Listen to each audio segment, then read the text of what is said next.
BJ, thanks so much for joining us again. Yeah, it's always a pleasure. Thanks for inviting me. You were here day one. Remember that? I do remember that. Me, you, and Barry. Yeah, absolutely. Yeah, that was a lot of fun. Yeah. It went by fast, didn't it? As fast as possibly can go in 1 year. Yeah, I mean, a lot, professionally and for me personally as well. And it's, it's been a good ride. And listen, I have to start asking, how is Layla? First of all, congratulations on being a dad. Yeah, thank you very much. So she is just about 6 months and 2 weeks. So 6.5 months there. And she got her first tooth popping out through the gums there. Oh, wow. So if I fall asleep here, it's because sleep's been a little rough to come by recently. And yesterday she just sat up for the first time on her own. Wow. I'm sure crawling will be next. And, but she's got her personality now. And, great part of the day is going home and when she sees me, for the first time in a long while from since the morning, and she smiles and kicks and is excited. It's really cool. It's nothing like it, right? I mean, those milestones and just like, and you get home and someone's that happy to see you. It brightens you up. Absolutely. Yeah. Absolutely. I wish I got that reaction at work, but I don't get that all the time. I don't think any of us do, to be honest true. with you. Yeah. And you enjoy it because as they grow old, it becomes the other way around, Oh, of course. Like, what are you doing here? Of course. Well, I say to my wife all the time that it's cute when she's, screaming or crying a little, it's cute. It's she's a baby and all that stuff. I said, that when she starts learning how to talk and developing her languages, I go, that's not going to be as cute as what it is now. So we have to take advantage of it while we can. Absolutely. Yes. But again, congratulations. Thank you. You guys are, ecstatic about it. And also I want to congratulate you. You got an award this year from the CIAC.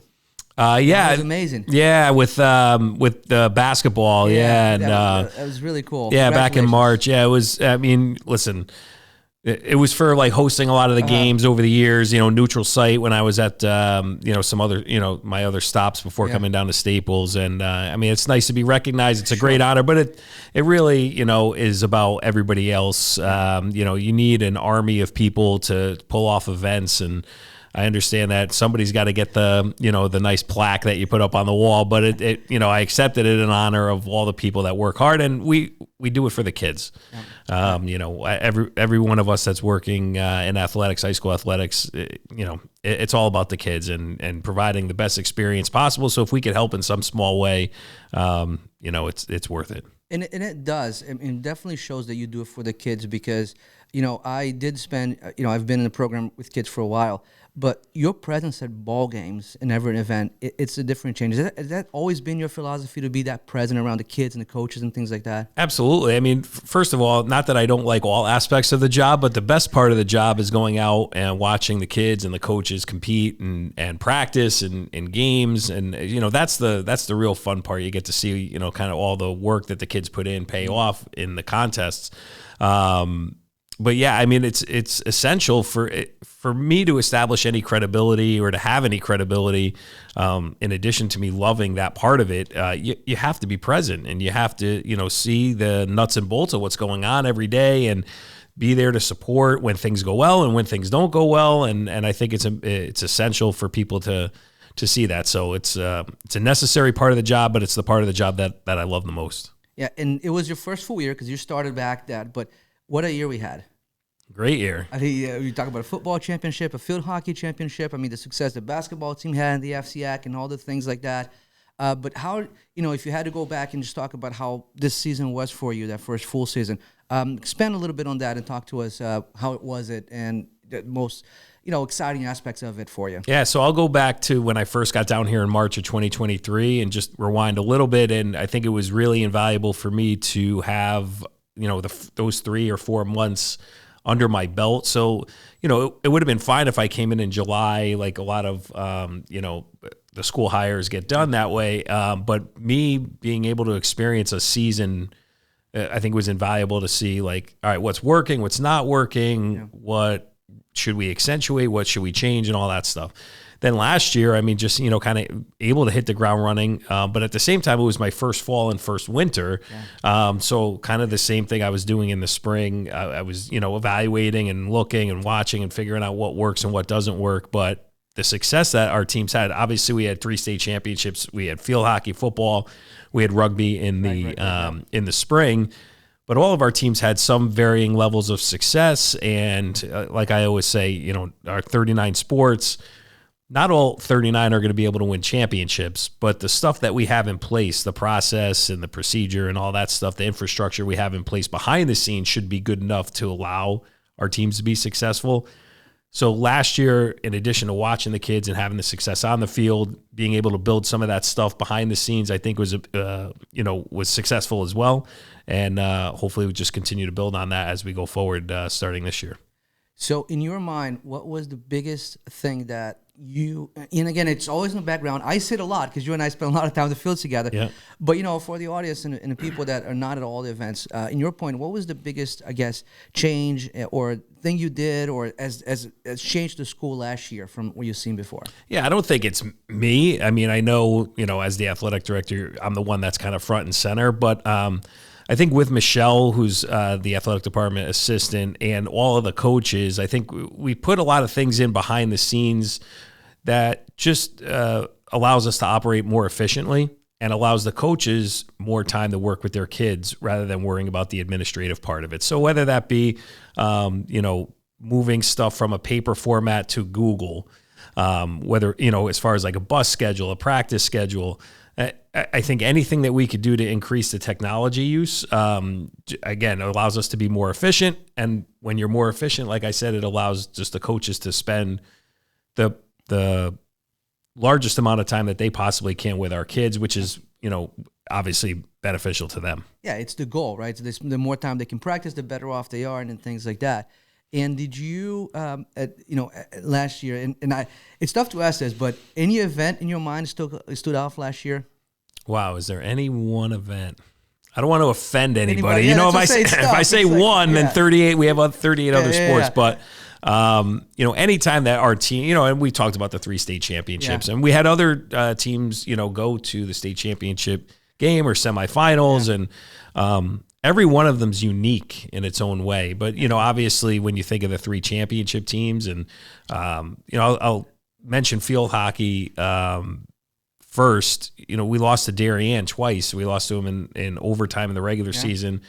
We lost to them in the FCAC finals where we didn't really play that well. And then just a week and a half or whatever it was later, we see them in the state championship game. And I would say after like the first 5 minutes of the game, I think we pretty much dominated the game, which was awesome to see, right? Yeah. Football, we beat West Haven in the finals by 1 point where we lost to them in week 1. So our first game and our last game was against the same opponent. We lost the first time, but it showed how much, we improved during the course of the year.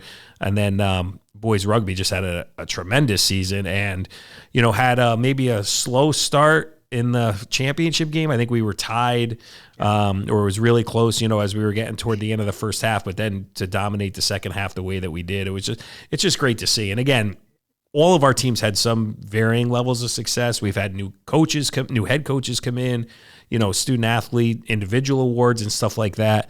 But just to see all that hard work pay off in championships is nice. Yeah, and it's like all the 3 championships were people we had lost in the season. Because remember, rugby, they lost that rainy game to Greenwich. And I remember being there. That was like, it was early March. It was cold, and I remember the ball bouncing around. But, Coach Corcoran saying, you know what? I said, we saw all the things, we fixed them. And to your point, all of them have done that. So the coaches have done an amazing job this year. Oh, yeah. I mean, first of all, they're all about kids, which is the most important thing. When we go through a hiring process, the number one thing that we say is this person or are these people good for our kids in Westport at Staples?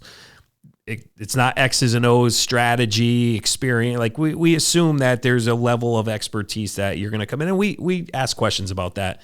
But the primary questions that we ask are more about the student athlete as a whole, not necessarily on the field or in the pool or on the court.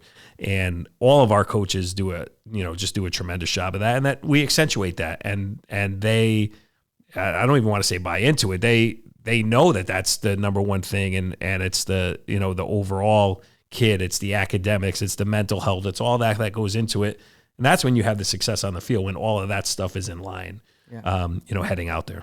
For sure. And you said the word student athlete, and you were the first one that got me talking right about that because I've always always think about the athlete, but it's really about the academics. right? Yep. And how do you as an athletic director look at the academic side of everything for these people, these student athletes that are playing the sports? It's the most important. I mean, period. It's the most important thing. We're Staples High School. We're not Staples Athletic Building, right? We're a high school. The number one reason that they're there is to get a great education, which we provide here in Westport, which is awesome. That allows them to go on to higher education and military and career and anything else that they want to do. But what happens between 8 and 2:45 is the most important thing, 100%, by far. And then from there, as we always say, the athletic part is an extension of the academic day. So it's not 8 to 2:45 is one thing, and then we just do something totally different.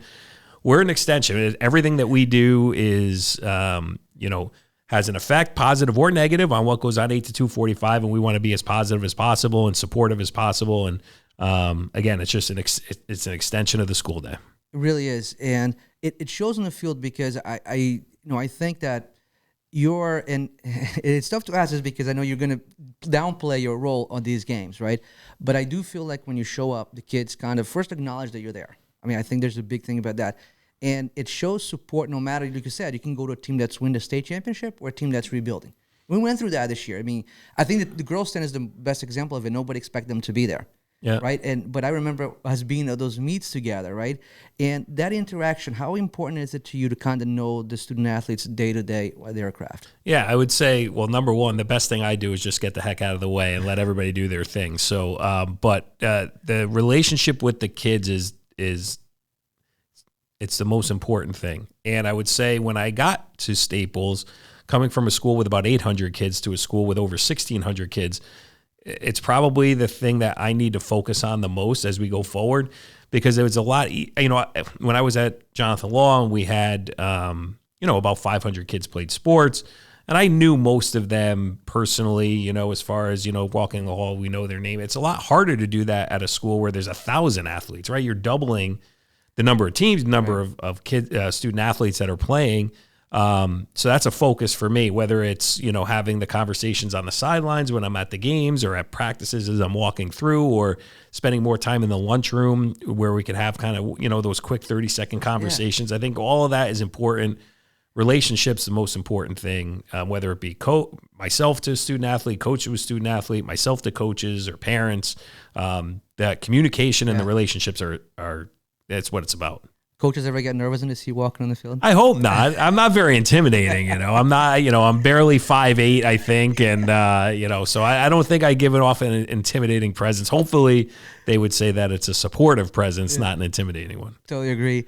And now, are there any, and I know that you guys are always working projects and improvement. Is there anything that you think, that it's in your agenda budget that you're looking to do to improve, be it the athletic facility, the program, and things you can share with our audience? Yeah, I mean, we're always looking at stuff that we could do to improve. So maybe not something specific right now. I mean, obviously there are some things behind the scenes that we're looking at, but every year we go from, Ginny Parker all the way down to the stadium, up to Bedford and Wakeman, and then inside our facilities. And we take a look at, all right, what do we have? What should we have? And how do we prioritize all of that? And some of that's going to be through fundraising, outside sources. Some of that's going to be through my athletic department budget. Some of that's going to be through a capital improvement plan that's, developed between the Board of Ed and the town.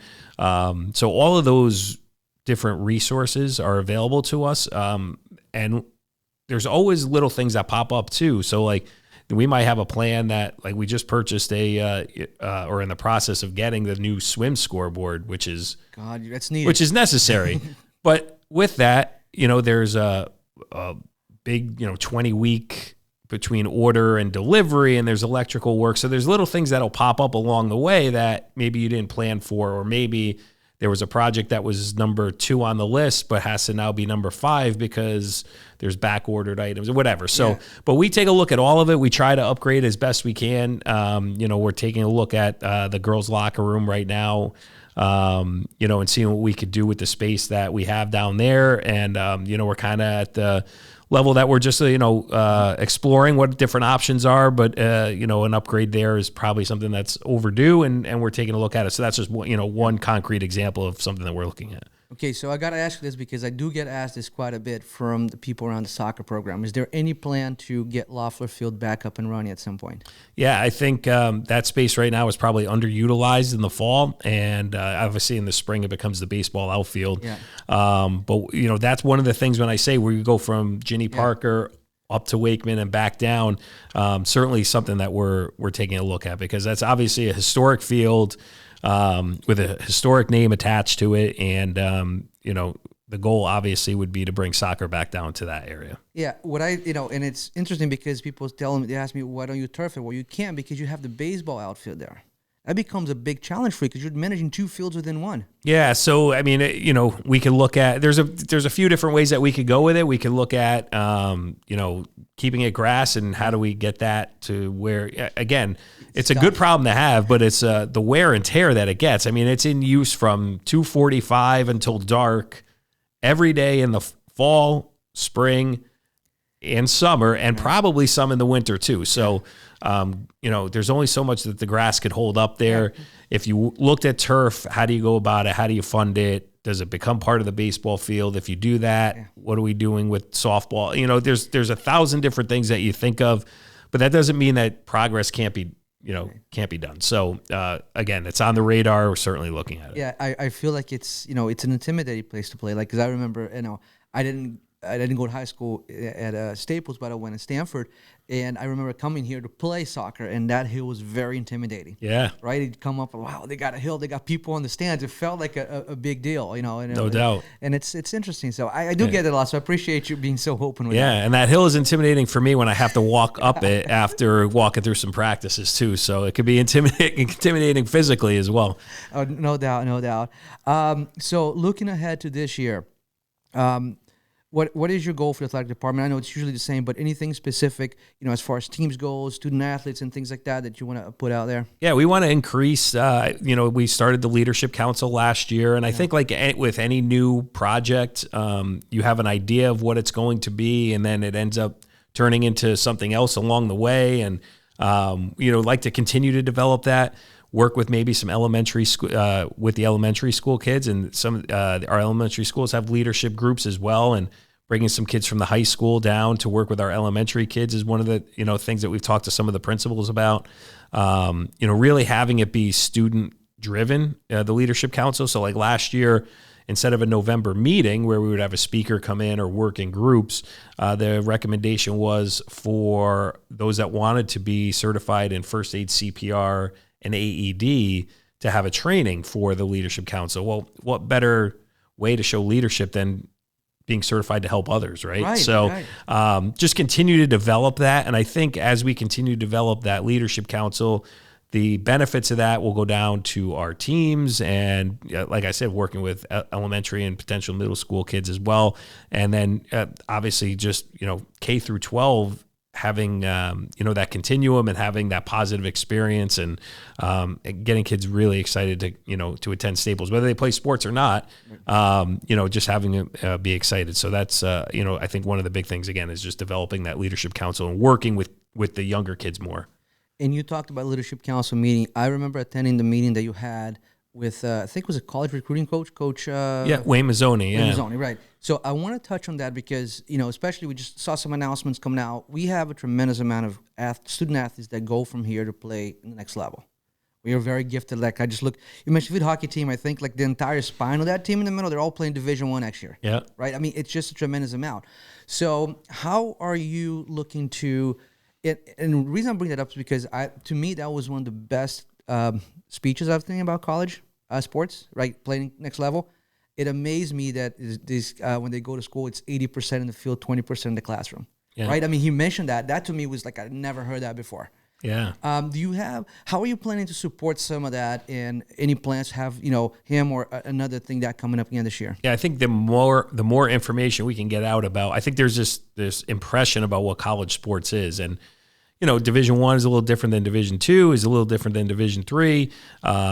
The The percentage, I think, is eye-opening as well, that, 3% of the high school kids in the country go on to play, college sport. Each sport's a little bit different as far as how that breaks out. But, and one of the things that so in addition to the speaker, yes, continue to provide the information. We had a freshman family athletic information night last Monday, the 19th. And one of the slides that we had up there was, it seems like it's a long way off. You haven't even entered your first day of school yet, but you may be thinking about, hey, I really like to play football or women's soccer or whatever the sport is in college. So what do we do in grade 9? What should you do in grade 10, 11, and 12? And we'll continue to get that information out. So if not a speaker providing the information, but again, one of the other things that we did last year was we added a Division II and Division III signing day. Where we, and I think that's really important. And it was brought to, I think it was Coach Ian from field hockey that said, Division I is great, but we have some kids that are so high academically, they could go to a Division I school to play whatever sport it is, but maybe academically it makes sense for them to go to a Division III school, and to honor those kids, it just is so important, because the level of commitment that they're going to is just as much as anybody else. So honoring all of the kids that are going to play at the next level, I think, is another way to promote what we're doing, as far as how successful we are on the field, how successful we are in the classroom. That's, again, a great part of what we do at Staples, is honoring the kids that deserve that. 100%. And I remember seeing the signing days, and I'm like, I this year I'm going to be there, because it's like, I thought it was so exciting to see it. And it kind of speaks value to, you just mentioned that, and I never realized that some kids will forego playing Division I to their academics. That's because they have a really good foundation, not only from the parents, but also from the school and everything that the coaches and you yourself are pushing to them.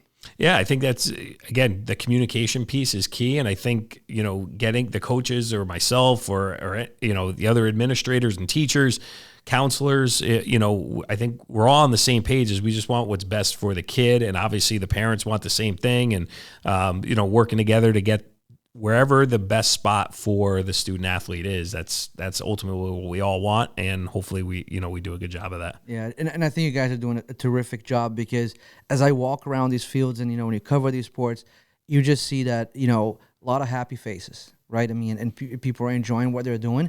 And it's, when you're happy about something, it just comes out. Yep. And you can't really hide it. So, and I think you guys are doing a terrific job. Positive energy is important. It 100% is. So then this year we got, we should be good in a lot of sports. I think are going to be very good. Teams are going to be very good again, and in that. And anything from, and I know, and I'm going to ask again because I've asked it, how the transportation things, they get better with the bus and things like that? Yeah, I think anytime you start with something new, there's going to be bumps in the road, right? So I think in the winter we were better than we were in the fall, and in the spring we were better than we were in the winter. It was a big change going from coach buses to school buses. Yeah. But at the end of the day, that also allows our department and our district to do other things, because you're saving some money in that area. But again, the operation between the athletic department and the bus company just continued to improve throughout the year. Had meetings again this summer and conversations, and Michelle really takes the lead on that. She deserves a ton of credit for that process getting better.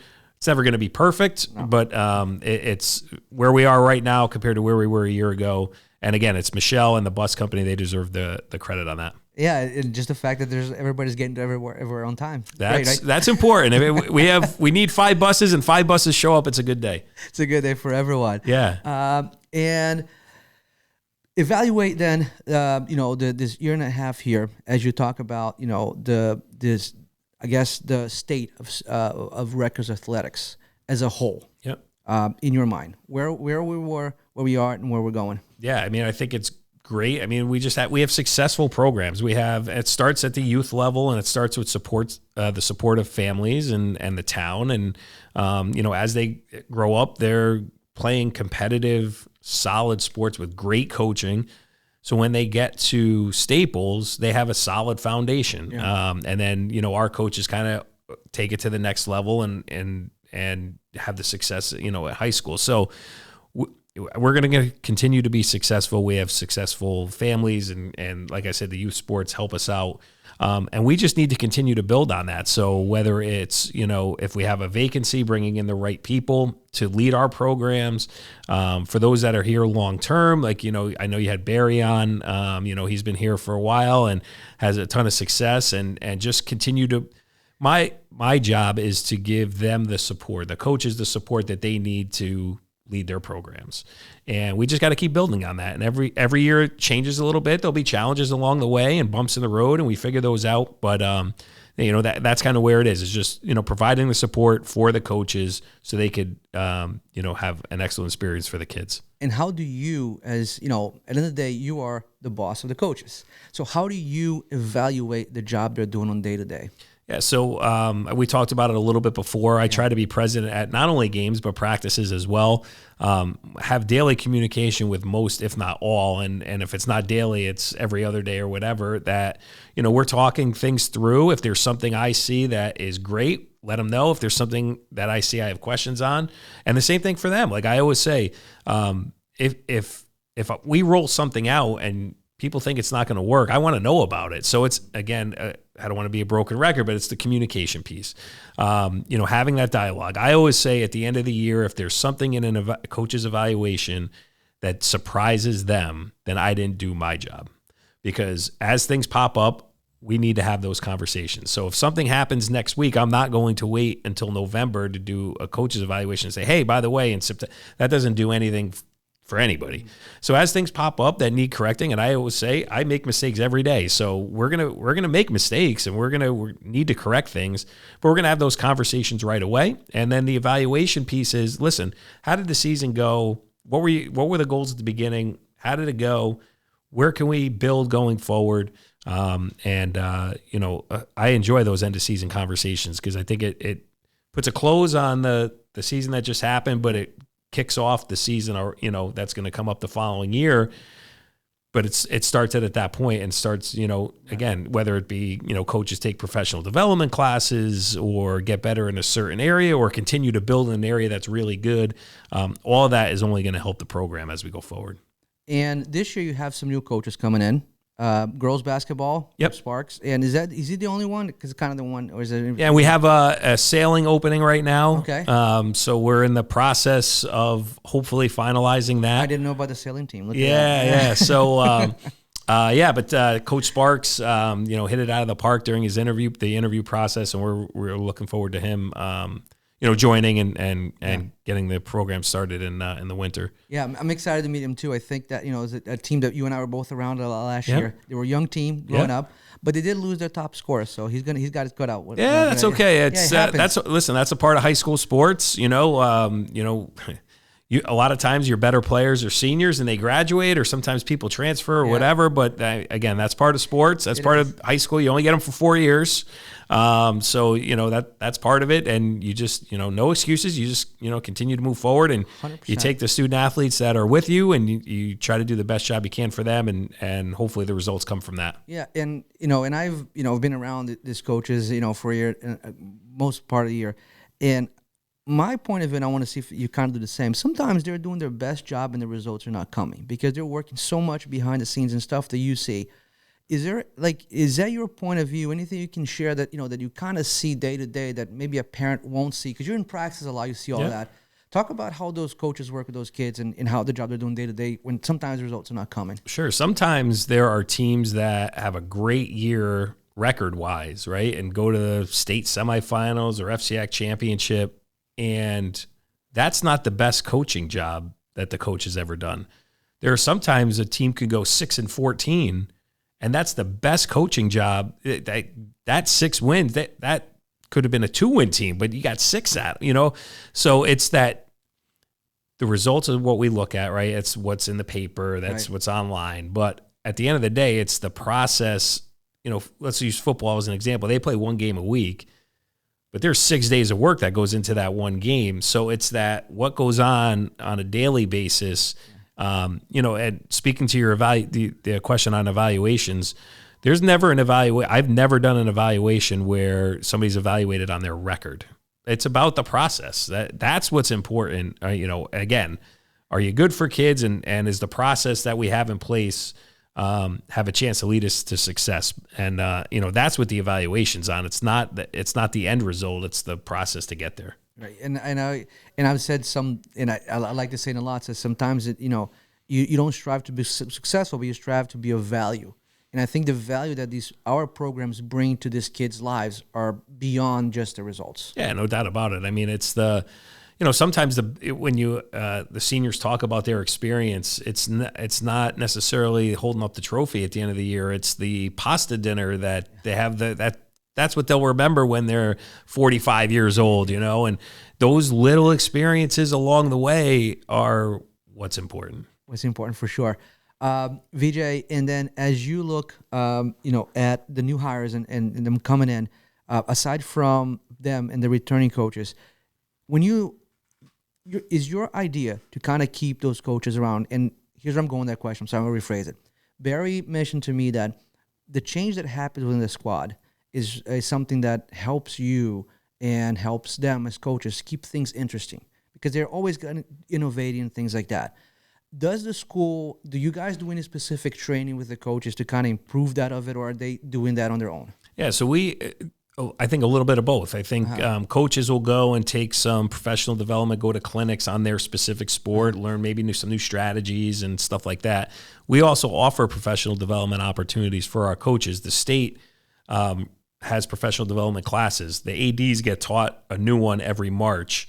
So now I've been around for 19 years. So I have been taught 19 of them. So, we rotate through and decide what's the most relevant, and we teach those classes. So the coaches have a 5-year permit. The majority of coaches have a 5-year permit. Some, when they start, have a 1-year permit.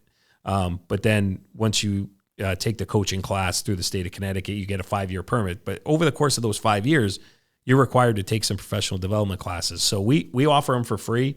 They have the option to do them online for a small fee, but we offer them for free every year. Our next ones are going to be in October or November.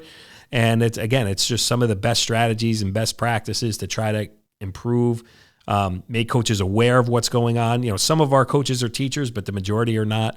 So I think it's important to know there's a module on mental health. There's a module on addictive substances that, maybe coaches that are not in the school from 8 to 2:45 every day might not be aware of. So it's important to get that information out there. So absolutely, the coaches will do some on their own, but we also offer that opportunity as well. Yeah, because sometimes I'll get questions. The guy just dropped here and said, no, they probably have an incredible resume that we have no idea about. And they're doing all this stuff in the background that we have no idea about, right? A lot of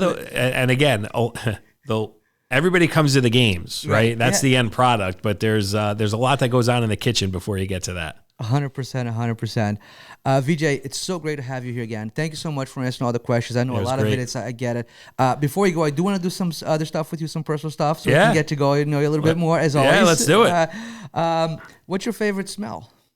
What's my favorite smell? I would say basil. Basil? Maybe garlic. Nice garlic. It's like sizzling in the Absolutely. pan, right? I'm very lucky. My wife is an outstanding cook, and she loves to do it. And so I love basil, but the garlic, cooking with the garlic is good. Love it.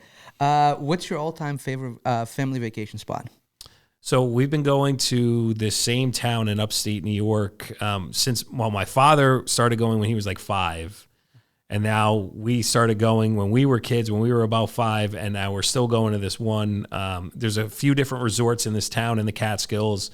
So we're going, the one we're at now, we've been at since 2004, but there's like 70, 75 family members from all over the country that go every year to this one spot. So it's a week-long family reunion.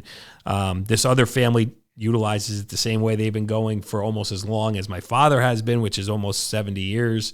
So it's a really cool spot. And we go last Saturday in July to first Saturday in August every year. It's amazing. So you mentioned 75 people. How many brothers and sisters do you have? I have one brother, but I have about 1 million cousins. But we're very close family. So we're all like brothers and sisters. So it's cool to be able to hang out with them. And is everybody from the area, or the people traveling? We have some from the area, some from Long Island, and then we have some from Florida and other parts of the country as well. But primarily here in Long Island, and like I said, some Florida and a couple other places. Did you grow up in Long Island? I grew up in So I grew up in Milford, but my parents are from New York City. So, and my entire family's from New York City, from Queens. So, Queens, okay. Yeah. So, and they started moving up one at a time in the 70s.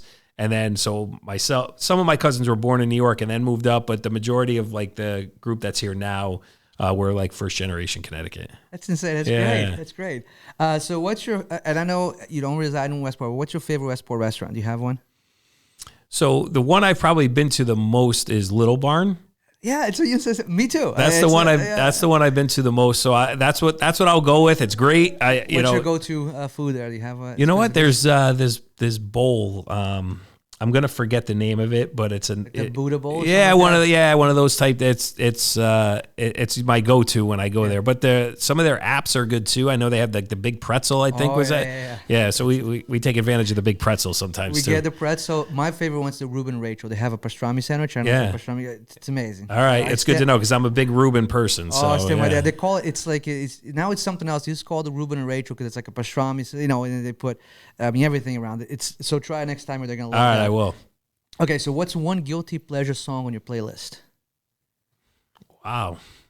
These are tougher questions than last year. Well, last year... You're giving me softballs last year. Wow. This is in because the kids are going to say, well, he likes that, huh? Yeah. So go ahead. No, I said Barry was Adele, so that was interesting to me. Yeah. So, okay, I'll say this. Right now, it's going to be a Justin Timberlake Selfish. The reason for that is that for whatever reason, if my daughter is struggling with sleep or cranky, if that song goes on, she stops crying. So we think it's because my wife is a huge JT fan, and when she was pregnant, she would listen to that song all the time to try to remember the words. And I guess there's some data that says that, when the baby was inside that, you're hearing the same things and all that stuff. So for whatever, that was the song she listened to most when she was pregnant. And right now, for the most part, we play that song and she calms right down. So it's a guilty pleasure, but selfish too, because there's less crying going on. But everything about that's perfect. Yeah, right? and I'm not going to do it now, but I could probably sing the song because I've heard it about 6,000 times. So I know it's great. It's interesting because I do remember when when my older one, my wife was born, I used to do I play the bass guitar around the house a lot, right? Yep. And that sound when he was a baby, like when I would play because it's like a deep booming sound, right? And he said even to this day he's attracted to the bass and the bass drums and all that because it was like in that time. Yeah, it's funny how that happens. Yeah. Science. There you go. What is the last series you binge watched? The last series I binge watched. I know you don't have much time to binge watch now with the baby. Okay, but Cobra Kai. Cobra Kai. Yeah, so I was, I grew up in the 80s, so I was a big Karate Kid fan, and I know that they just released like 5 episodes last month. We got through 1, and then we haven't really gotten back to it. But when they were originally coming out before having the baby, they would come out on New Year's Day a lot, and my wife and I would just watch the whole thing in the one day. So I would say, it's Cobra Kai. I mean, during COVID, we got into Ozark and Breaking Bad. So we binge watched those straight through when you couldn't do anything else. I know. But the most recent one is Cobra Kai. I know. Breaking Bad, I'll tell you the story, which was one of the, at home, like during the day, we just really try to spend time together. But I remember during COVID, like a rainy day, and my wife and I were through the Breaking Bad thing. So she turns to the kids and we say, listen, you guys can do whatever you want today because we're watching Breaking Bad. we sat through a marathon, got 2 seasons in one night. But Ozark's also like a crazy one. It is. It's crazy. So good. And there were some nights we're laying there in bed watching the show, and we're like, should we watch another one? We're like, well, it's 4:00. We probably should get some sleep because we do have to open that computer for work at 8:00. So let's. Yeah, you just go through, right? Yeah, we just it's. I think that that series on Netflix revolutionized how we watch TV. Aside from sports, I don't really watch much cable news or anything like that. You kind of just go through wherever you want. Yeah, no doubt. Cobra Kai, I like it. And aside from family, what's the one thing you can't live without? Jets football. Can we have a good season for once, please? Please. From last season, the thing that I remember is that Monday night game. I was actually had an event in the city, and I attended the event, so I'm in the train. That game had started, and the whole Aaron Rodgers thing had already happened, and my phone was blowing up from friends like teasing other Jets fans. I'm like, what's going on? How could they be teasing? And then it just had happened before, and I'm like, right, your eyes say everything, right? I mean, can you? So guys I was get a in the break? stadium that night. You were, yeah, and it was painful. It was not good. Listen, We won the game. Yeah. When I say we, I had nothing to do with it, but it's a we. And that was fun. And then, but you're walking out 1-0, realizing your season's probably over anyway. So it was tough. Yeah. That was tough. Listen, I think the Giants are going nowhere. So you guys are probably going to have the talent this year. Let's hope. Gotta stay healthy. I do, and it's funny as a Giant fan, I've always enjoyed Jet football, and I'll go back to those 2 runs with Rex Ryan. Yeah. Right, those 2 championship years, and I mean. Yeah. And Mark Sanchez, I mean, before the butt fumble, he was like, he was doing a thing, right? He was. He was doing a thing. He was. They got a little full of themselves and made some bad personnel decisions after those 2 championship games that, kind of sabotaged what they were working on. Yeah, but it's like, and you talk about sabotage. My fantasy football team, the name is Plexico Bullet Points. Yeah. Well, yeah. Yeah, exactly. Talking about the bullet, right? Yeah. In the foot. I mean, but.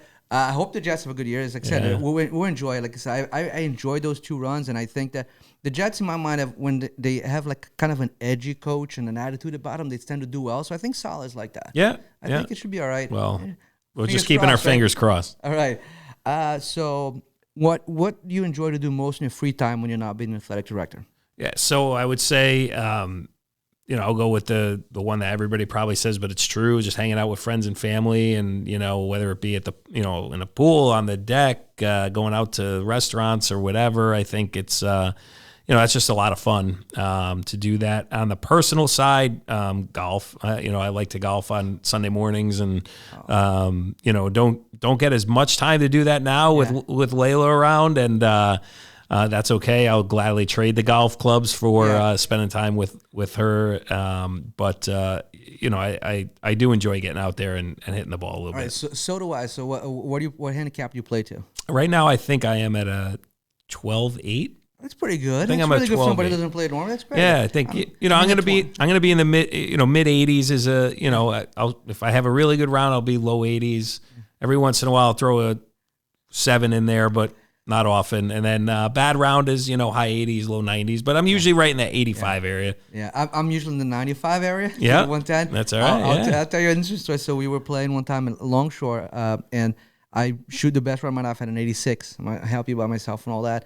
Next day, a buddy of mine next week asked me to go play Oxford Greens. Have you played Oxford Greens Tough. before? Isn't that a tough course? That hole 3 with those like that. Oh, that's a par 8 right there. Right. And I shot a 115. Yeah. From an 86 to a 115. Talk about it. Well, I was just having this conversation the other day with somebody, and I shot the worst round I shot in probably 6 or 7 years. Right when school got out, we played Lyman Orchards up in Middlefield. Middlefield. It looked like I had never played the sport before. A couple days later, went out and shot like 18 shots better. So I have no idea where that came. Sometimes you don't have any idea. You could play 2 rounds in a day. In the first round, you look like you never played. In the second round, it's a game that you just listen. We don't play it enough. We don't practice. I jump out of the car and take my sandals off and go on the first tee, and the pros are there 3 hours ahead of time. So that there's a reason why we're Right. shooting what we're shooting. Well, but of all the sports, and I was talking to Coach Peter about that. I said, you look at even in professional golf, the guy will win a tournament, and the next tournament he doesn't make the cut. He's like 15 shots behind. You're like, what happened? Did he forget how to play golf from one week to the other? Such a tough game. It is such a tough game, isn't it? It's like, but it's so we love it. I mean, it's the challenge of it. I mean, I've always loved it. I thought it was great. And I did. I'll win the golf tournament with this. I sent a meme the other day to my son that said, golf's a fun sport. For 18 years, you do all kinds of sports, and then you discover golf, and that's going to be your personality for the rest of your life. Yeah, exactly right. All right. So, we'll end with this. If you could go back and relive one day in your life, which day would that be? So relive the day because it was a good one. Yeah, whatever. Or all right. So I'll go the corny but true answer. It's going to be a tie. Getting married in 2020, not much good happened in 2020, but very lucky that married my wife Asla, and then obviously this past February 17th, You can't, and until you go through it, you can't describe it. It was nothing like I expected. I'm not an emotional person, but I'm, crying as, it just, when I saw her, it was like the automatic reaction. Yeah. Not afraid to admit that one. And, it's, but that doesn't happen without the first one. Right. So, I've been blessed that, just, family wise, friends wise, job wise, I've been very fortunate in my life. But those are two that were really good. Yeah. I mean, I wouldn't expect it to say anything else. I mean, I always think, like I said, emotional. I'll never forget, my son was born and they handed him to me, and you're like, and you're just, it's like you can't really describe it unless you're there. So funny, just real quick, funny story on that. So I never held a baby ever until my baby. Really? Because I was always drop it. Yeah, afraid, squirm and cry and all that stuff, and I'm like, you're always worried. Everybody always says, like, watch the head, watch the neck, watch all that. But then in the hospital, when they just, here she is, I'm like, okay, here we go. And something clicks in, I guess. That people always said that to me. It'll click in when you're a parent. And it was true. Like, I'm definitely more comfortable now than I was 6 months ago. Yeah. But just right away, you start to just, this is it. Let's go. And they let you take it home, isn't that crazy? I know, right? After, there's no exam or anything, it's just, you're responsible for this life.